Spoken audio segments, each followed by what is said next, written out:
7 Action News reporter Michael Rosenfield talked with the firefighter who found little Cecilia Cichan.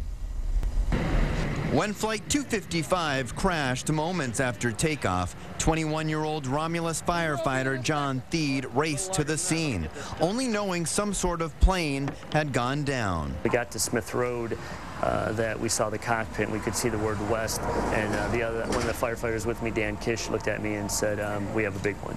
And we knew right there that was a passenger airliner. Theed, now a lieutenant with the Romulus Fire Department, was the first on scene on the north side of the crash, along with Dan Kish and 2 others. The team started extinguishing flames when Dan heard moaning. Me and Dan split up.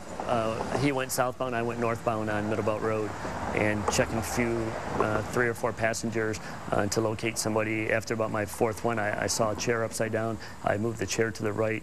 I checked the lady underneath. There's no vital signs on her. And then I saw the arm move. I turned my head to the right and I could see an arm coming out of the chair.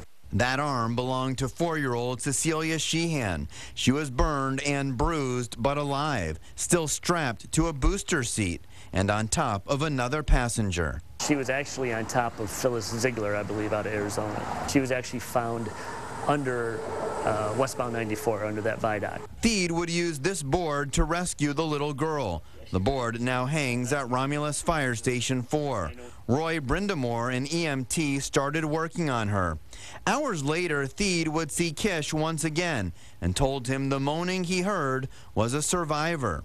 Until then, Theed had turned his attention to the cockpit and got a helping hand from a Channel 7 photographer. Can you give me some light over on this side from the outside? It was dark, and we were retrieving the pilots out of the cockpit, and Channel 7 actually, they used the lighting on the scene, because back then our fire trucks weren't well equipped with lights, and we actually used the camera from the Channel 7 crew to help us navigate through the cockpit area. Theed and his team would spend roughly 30 hours on site, helping to recover bodies and secure the scene. It was just part of my job, and hopefully it never happens again.